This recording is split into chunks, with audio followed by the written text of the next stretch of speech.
Pessoal, aqui, em setembro, o valor do aluguel residencial em Belo Horizonte teve alta de 1,14% na comparação com o mês anterior. No ano, a variação no preço do aluguel residencial aqui em Belo Horizonte já acumula uma elevação de 11,85%. Nos últimos 12 meses, o índice subiu 16,27%, muito acima da média nacional, que foi de 13%. Os dados são da Fundação Instituto de Pesquisas Econômicas, a FIP, por meio do índice FIPZAP de locação residencial.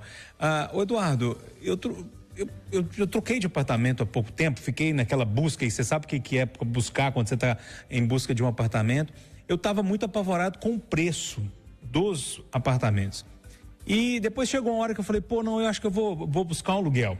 Inicialmente, depois quando eu contrato o apartamento, é isso mesmo. Aí eu fiquei mais apavorado ainda com o preço do aluguel. Qualquer apartamento aí de 3 quartos, sei lá, em bairros comuns de Belo Horizonte, Padre Eustáquio, Caiçara, essa região, né, de classe média e tudo, aqui, 3 mil, 4 mil reais. Amigo, o que eu vou dizer aqui vai arrepiar muitos ambientalistas, urbanistas, amantes da cidade.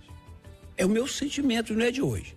O próximo prefeito, seja ele continuando com o Fuad, seja ele Bruno Engler, e o senhor sabe que uma das razões de eu gostar do Gabriel, que não está mais no páreo, é porque era proposta número 1 dele, é flexibilizar a construção dessa cidade para uso de prédios antigos que estão aos montes no centro da cidade serem ocupados e tornar a cidade mais segura, e ocupação de áreas que estão desocupadas, porque não há mais dúvida, senhor Júnior Moreira.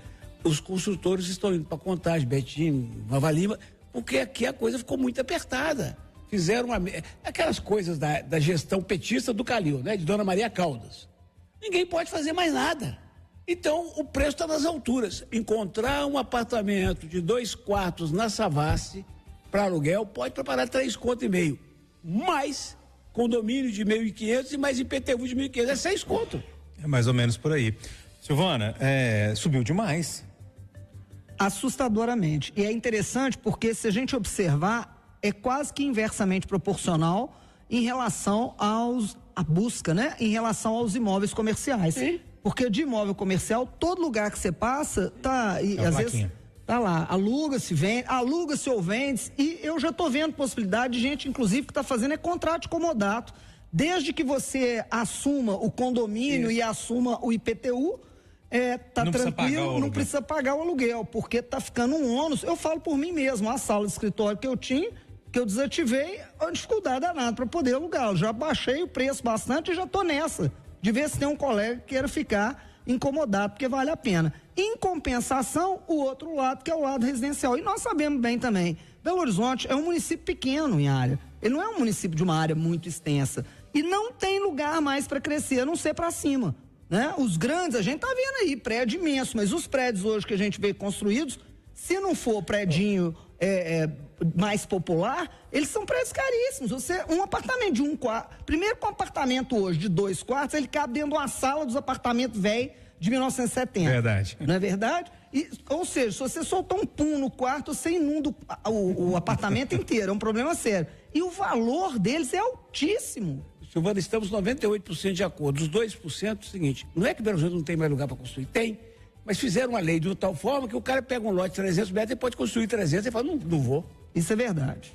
E aí, Travassos? Eu acho que tem um pouco de especulação nisso, né? E acredito você que está alugando um imóvel e estão querendo aumentar o teu aluguel, a melhor saída é tentar negociar. A gente está observando, por exemplo, esses galpões vazios, essas lojas vazias, isso desde a pandemia, né? E a gente tem que falar sobre as pessoas que hoje vivem dessa especulação. O cara tem 10 imóveis, ele coloca lá, tá pouco se lixando. Ele cobra aquilo que ele quer e você vai ter que pagar se você quiser. Mas acho que vale, é uma questão de mercado, uma dificuldade que a gente está enfrentando, você precisa tentar negociar e rever o seu contrato, porque essa coisa, você começa hoje no aluguel lá, sei lá, quanto você falou? 3 mil, né? E aí a previsão para o ano que vem já é um aumento, em cima disso usando IGPM, enfim. Então, é tentar, de alguma forma, mostrar para a pessoa, o proprietário do imóvel, que o teu salário não subiu o suficiente para esse tipo de correção e tentar negociar. É claro, novas unidades são muito bem-vindas, nós temos muitos apartamentos que estão aí abandonados, mas a gente tem que entender que tem um pouco, sim, no meu ponto de vista, de especulação disso. Ô Marcelo, 16% nos últimos 12 meses é praticamente 4 vezes a inflação do período. E aí, quando você soma custo de morar, custo de transporte, custo de alimentação, fica cada vez, além dos impostos, né, que a gente paga quase 3 meses pagando imposto para o governo, fica quase impossível. Agora, Júnior, esse tema em Belo Horizonte, para o eleitor belo-horizontino, ele foi muito discutido na campanha, a revisão do plano diretor. E, curiosamente, ele foi um tema que desde os candidatos da esquerda quanto os da direita, abordaram de forma parecida. Todos falaram que precisa, o Gabriel mais do centro também, todos eles falaram que, olha, a gente precisa voltar a estimular as construções em Belo Horizonte. Belo Horizonte está ficando cada vez mais abandonada. E ontem, né, tanto o Bruno Engler quanto o prefeito Fábio Noma, eles foram na FIENG, na FEComércio, teve uma reunião, né, um encontro com o empresariado, e eles falaram muito disso. Né, os dois até falando com esse discurso de voltar a incentivar, de voltar a facilitar os empreendimentos na capital mineira. Então parece que tudo converge para o mesmo sentido. Agora tem que ir na prática. Né, o próximo prefeito vai ter que lidar com isso, vai ter que conseguir montar uma base de apoio na Câmara que consegue discutir isso sem ideologia, sem aquele toma lá da cá, porque aí sim a cidade vai avançar. Senão a gente vai continuar tendo esse problema. Ô Júlio, só para ficar mais claro para o ouvinte Tatiaia, nós temos, como acentuou a Silvana, uma diferença muito grande. O imóvel comercial, sobretudo de rua, ele está ficando encalhado por questão de segurança, porque ninguém tem sossego, por questão da pandemia, porque o Calil fechou além do que devia, e a reflexo foi em todo lugar, mas principalmente onde ficou muito fechado. Café Palhares está fechando 7 da noite, por causa de segurança. Então, os centros, e novas centralidades, né? Você está levando os grandes galpões para outros municípios. Agora, no aluguel residencial, esse o bicho está pegando.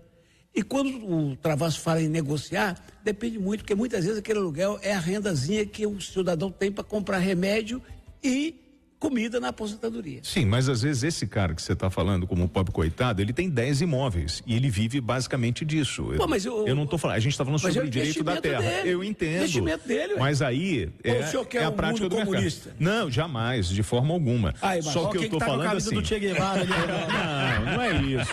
Ô, gente, que tem especulação, tem, para. Ponto final nossa conversa em redação. TV Eduardo Costa, William Travasso, Marcelo da Fonseca e a defensora pública Silvana Lobo.